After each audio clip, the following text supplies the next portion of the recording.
Wherever you go, whatever you do, throw a little at it. Omax, Vest and Briefs. நாகர்கோவிலில் விசாரணை கைதி சபரிவர்மன் உயிரிழந்த சம்பவத்தில் ஜெயில் வார்டன், 2ஆம் நிலை காவலர், தலைமை சிறை காவலர் ஆகியோர் கைது செய்யப்பட்ட நிலையில் சக விசாரணை கைதிகள் 8 பேர் மீது வழக்கு பதிவு செய்யப்பட்டிருக்கிறது. இதுகுறித்த கூடுதல் விவரங்களோடு இணைகிறார் நமது செய்தியாளர் சரவணன். நாகர்கோவில் சிறையில் விசாரணை கைதி சபரிவர்மன் உயிரிழந்த வழக்கில் சக கைதிகள் 8 பேர் மீது வழக்கு பதிவானது செய்யப்பட்டிருப்பதாக தகவல் வெளியாகியிருக்கிறது. இது குறித்த முழு விவரம் என விரிவாக வழங்கலாம். நிச்சயமாக அபிராமி கடந்த 9ஆம் தேதி இந்த சபரிவர்மன் என்கின்ற 35 வயதான மாற்றுத்திறனாளி இளைஞர் ஈத்தங்காடு பகுதியை சேர்ந்தவர். இவர் தென்தாமரை குளம் காவல் நிலைய போலீசாரால் கைது செய்யப்பட்டு அன்றைய தினமே அவர் நாகர்கோவில் மாவட்ட சிறையில் அடைக்கப்பட்டிருந்தார்.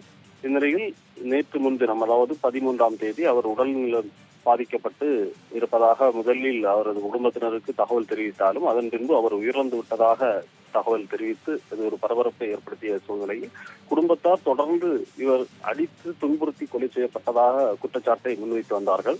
இந்நிலையில் இது தொடர்பாக விசாரணை நீதிபதி சத்தியமூர்த்தி தலைமையில் நடைபெற்ற நிலையில் சிறைக்குள் அவர் அடித்து சித்திரவதை செய்யப்பட்டது உறுதியானது.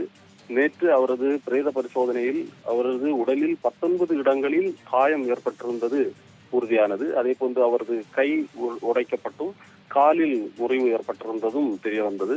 நெஞ்சு பகுதியில் அவருக்கு கடினமான ஒரு அடிப்பட்டதன் காரணமாக அவரது உயிரிழப்பு ஏற்பட்டிருப்பதாகவும் தெரிய வந்தது.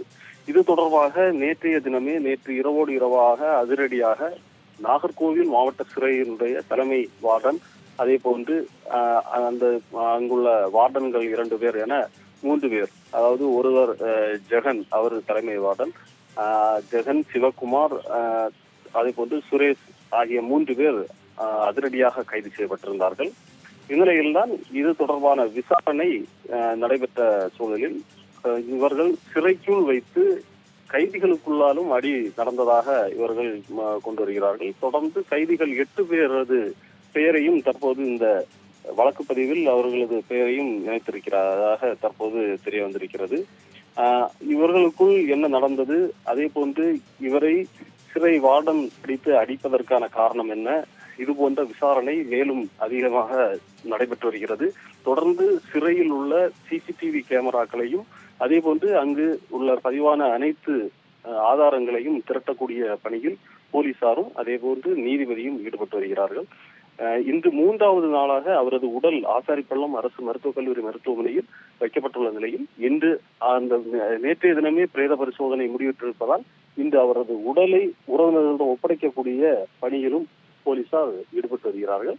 தொடர்ந்து இந்த பிரச்சனையில் மேலும் 8 விசாரணை கைதிகளை இந்த வழக்கு பதிவோடு இவர் உயிரிழந்த இந்த விவகாரத்தில் இந்த வழக்கில் சேர்த்திருப்பது மேலும் இந்த விசாரணையை துரிதப்படுத்தி இருப்பதை தெரிய வருகிறது.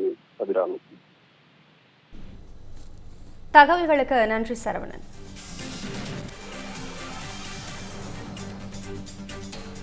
இந்த மாதிரி யூஸ்ஃபுல்லான இன்ஃபர்மேஷன்ஸை தெரிஞ்சுக்க தமிழ் ஜனம் சேனலை சப்ஸ்கிரைப் பண்ணுங்க.